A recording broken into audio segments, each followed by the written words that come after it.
ठिकाण माझा पुसते मीच मला मग शोधत बसते बोल मला तू हळुवार काही सांग भले तू माझा नाही कलियुगातली मीराबाई मौनातले हे शब्द बोलके तुझ्यानी माझ्या ओठे हलके असुनी ननी अश्रू पोरके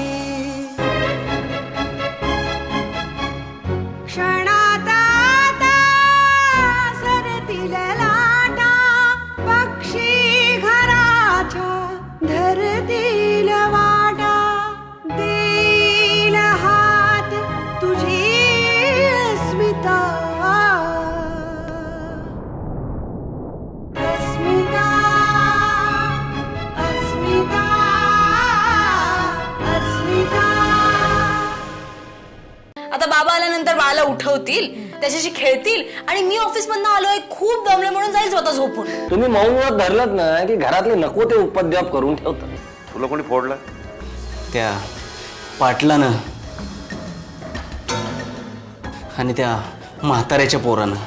ती कुणी चालवली याचा शोध घेण्यासाठी पोलिसांच्या मागे लागायला पाहिजे की नको, पण नाही. शेठचा माणूस आहे ना, जहागीरदार घराण्याचं लपडं म्हटलं की माझा संबंध येतोच. अभिजित भाऊजींना सोडवण्याच्या दृष्टीने नाही, अभिदादा लवकर सुटेल असं वाटत नाही.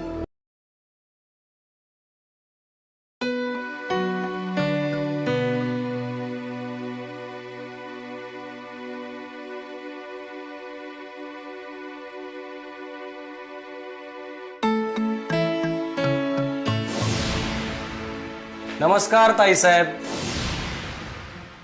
कुठं बाहेर निघालात का?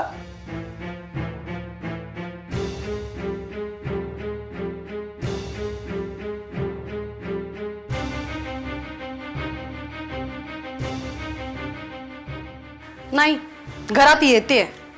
सरळ विचारा ना कुठे जातेस म्हणून. विचारलं असतं, प्रॉब्लेम नाही, पण असं बाहेर जाताना कुठं चाललीस असं विचारलं की काम होत नाही म्हणून नाही विचारलं. अच्छा, म्हणजे मॅनर्स पाळायला लागलात वाटतं तुम्ही. नाईलाज आहे काय, जहागीरदारांच्या घरात राहतोय, वाण नाही तर गुण तर लागणारच. तुम्हाला काही घाई होती का? काही काम आहे का तुम्हाला? काम असं काही नाही. आपण कधी गप्पाच मारल्या नव्हत्या, आज म्हटलं मारल्या असत्या निवांत. कसं आहे, पत्रकाराशी गप्पा मारल्यानंतर जनरल नॉलेज वाढतं असं म्हणतात, म्हणून म्हटलं. अरे वा, मग गप्पा मारायलाच हव्या तुमच्याशी. नाही म्हणजे तुमचा एवढा वाईड एक्सपिरियन्स आहे की माझंही जनरल नॉलेज वाढेल कदाचित ना. तर एक छोटीशी दुरुस्ती सुचव. म्हणजे वाईड एक्सपिरियन्स नाही, वाईल्ड एक्सपिरियन्स म्हणा. छान. नाही म्हणजे ताई म्हणायची पूर्वी तुम्ही छान कविता करायचात, काव्य वाचनही करायचात म्हणे. ते सगळं भूतकाळात जमा झालं आता. ते आपले सिनियर जहागीरदार, त्यांची कृपा. सिनियर जहागीरदार म्हणजे तुमचे बाबा तीर्थरूप जहागीरदार. त्यांची दृष्टी माझ्यावर पडली, माझ्यातला कवी त्यांनी संपवून टाकला आणि एका गुन्हेगाराला जन्म दिला. म्हणजे वाल्मिकीचा वाल्या गेला त्यांनी. त्या जगातूनही त्यांनीच तुम्हाला बाहेर काढलंय. मग त्या वाईल्ड एक्सपिरियन्सवर एखादी छानशी कविता करा ना तुम्ही. माझं जाऊ द्या, तुम्ही लिहिणं का बंद केलं ते सांगा. पेपरला बातमी वाचली, फ्रंट पेजवर बातमी आहे, पण रिपोर्टरचं नाव भलतंच आहे काहीतरी. येणारच. जहागीरदारांच्या बातम्या फ्रंट पेजला छापून येणार, लोक त्या चवीने वाचणार, हे ठरलेलंच आहे ना. पण खरं काय आहे ते पण बाहेर यायलाच हवं ना. तुम्हाला काय वाटतं, पेपरात छापून येणाऱ्या प्रत्येक बातम्या खऱ्या असतात असं कुणी सांगितलं तुम्हाला? अरे बापरे, हे काय मी भलतच ऐकतोय. म्हणजे एक पत्रकारच आम्हाला काहीतरी वेगळंच सांगते. आश्चर्यच आहे नाही. हो, कारण त्या पत्रकारालाच माहिती असतं सत्य काय आणि अर्धसत्य काय. मग अभिच्या बातमीतलं अर्धसत्य लोकांसमोर कधी बाहेर येणार आहे तेही सांगा मला. पत्रकार ताई,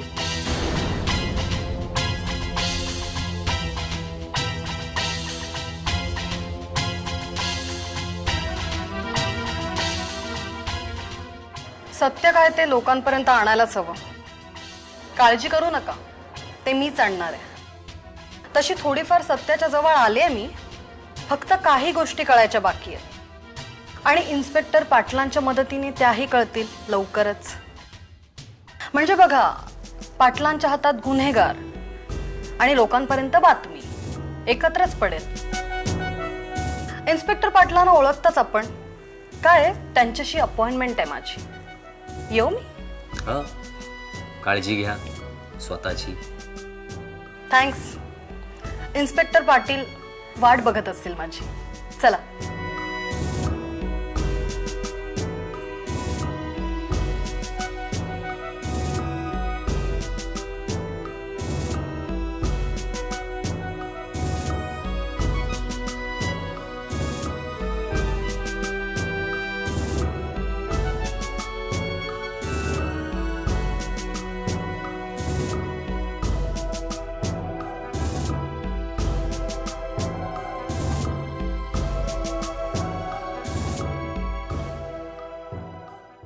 अस्मिता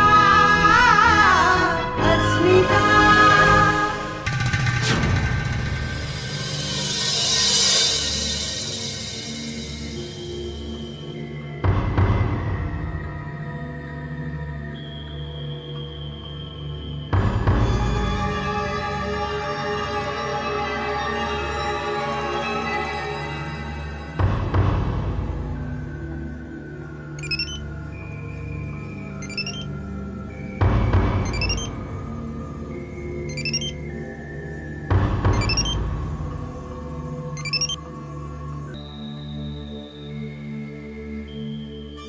नमस्कार पाटील साहेब, संग्राम बोलतोय.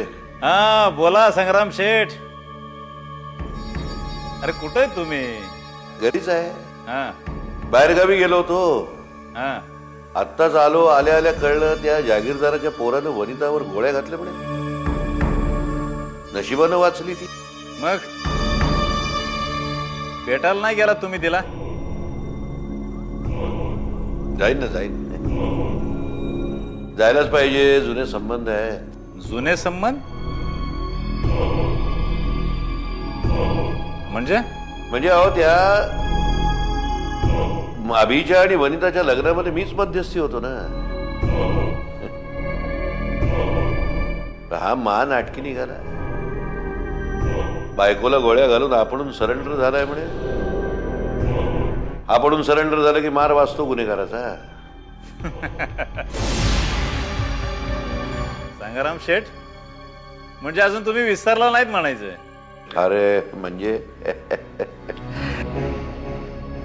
तुम्ही याला सोडू नका. उलटा टांगा टायर मध्ये घाला, पायावर रूळ हाणा. अरे मोकाट सुटल्यासारखा दिवसा ढवळ्या बायका मुलांवर हल्ले करतो म्हणजे काय? अहो संग्राम शेठ, पण तू चांगल्या घरचा आहे. कसला चांगल्या घरचा हो? पब्लिक प्लेस मध्ये स्वतःच्या बायकोला गोळ्या घालणारा माणूस कसा काय चांगल्या घरचा म्हणता तुम्ही? त्याचा ट्रॅक रेकॉर्ड काढा. हा घरी कमी, जेलमध्ये जास्त. पण वनिता ही बिचारी चांगली हो, फसली.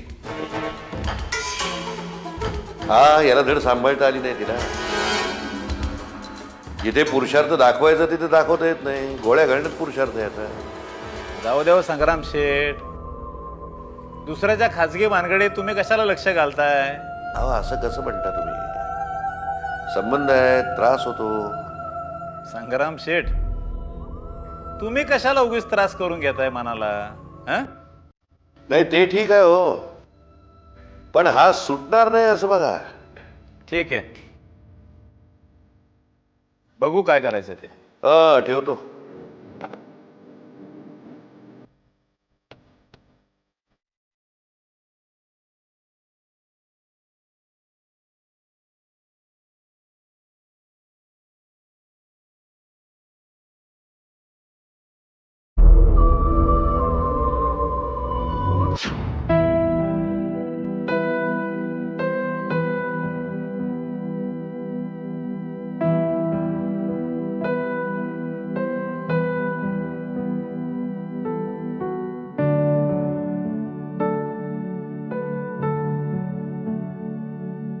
माझं इथे येणं तुला आवडलेलं नाहीये का? असं कसं म्हणेन मी बाबा? मी इथे आलोय ते सगळ्यांच्या वतीने तुझी माफी मागण्यासाठी. तुझ्या मनात जो काही राग असेल तो सगळा तू माझ्यावर काढू शकतेस. बाबा प्लीज, इथे मी मागचं सगळं काही विसरण्याचा प्रयत्न करते, पण दुर्दैव काय माझी पाठ सोडत नाहीये.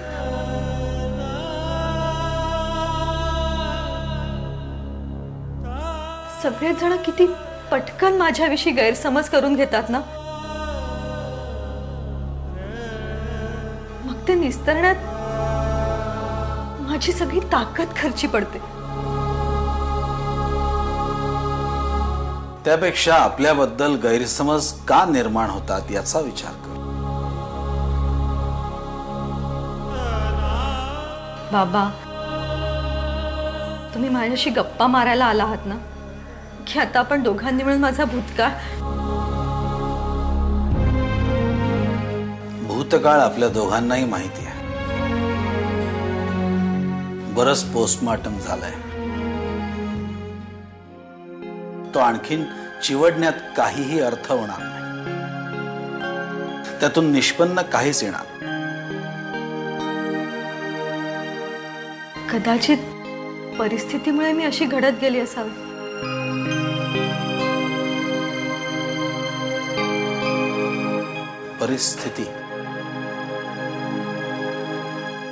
परिस्थितीला दोष देऊ नकोस.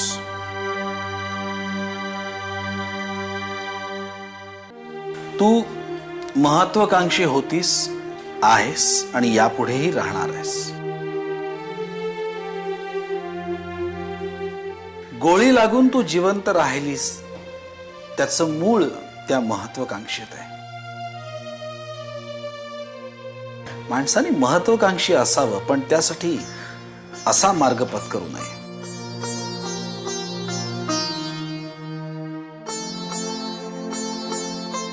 मार्ग चुकला आहे, कबूल आहे बाबा, पण तो महत्वाकांक्षेमुळे नाही. अस्मिता अस्मिता मार्ग चुकला आहे, कबूल आहे बाबा, पण तो महत्वाकांक्षेमुळे नाही, अगतिकतेमुळे. महत्वाकांक्षा मी कधीच बाजूला सारली होती.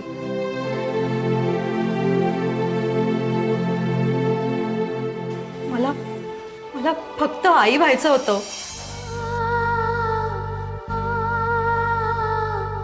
पण दुर्दैवाने मी हेही होऊ शकत नाही हे कळलं होतं मला.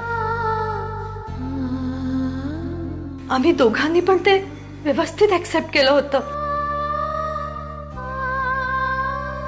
पण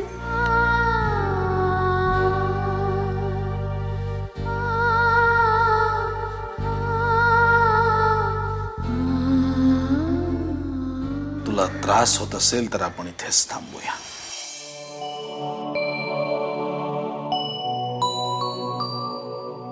काय आहे, दुसऱ्याशी बोलल्याने दुःख हलकं होतं आणि मन मोकळं करायला कुणाचीच गरज नाही. याची चर्चा अगदी चव्हाट्यावर मांडली गेली होती.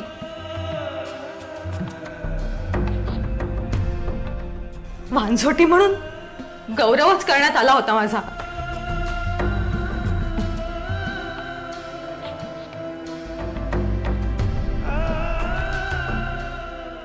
मला गोळी लागली ना बाबा, तेव्हा मला वाटलं चला सुटले मी.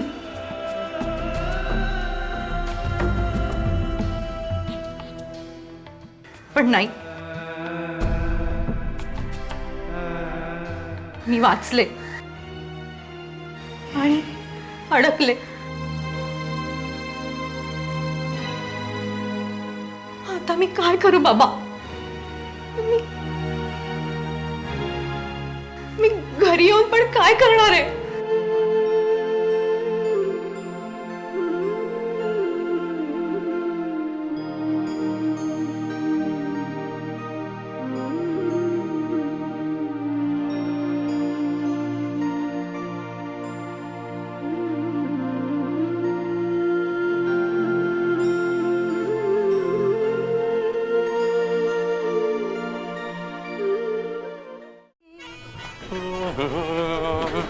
सलामी इश्क मेरी जान जरा पाँव अरे वा, जागीरदारांचे जावई आणि असल्या बोळात ती चालत.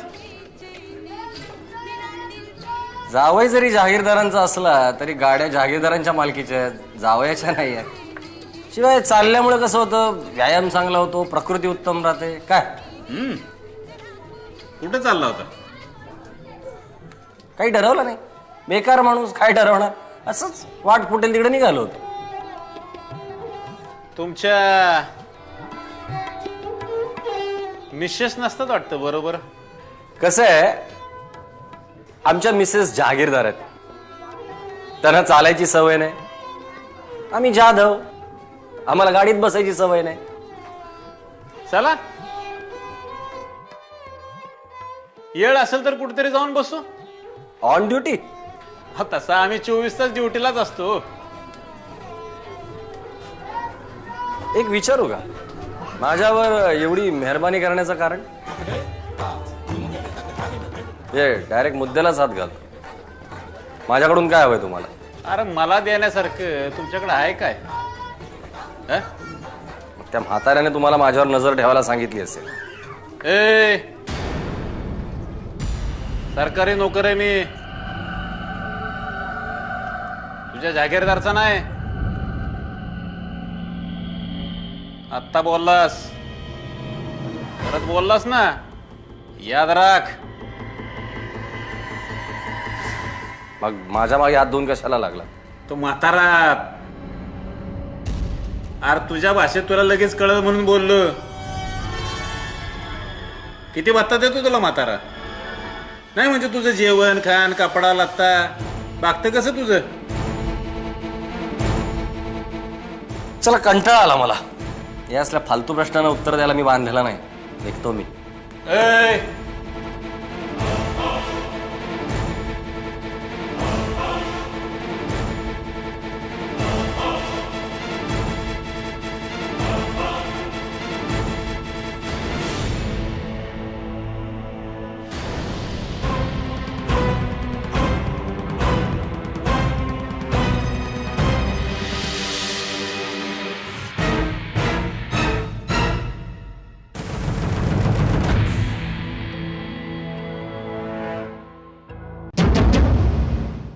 अभिजितच्या खुनाच्या चौकशीसाठी मला आत घेणार असाल, मी यायला तयार आहे. चला.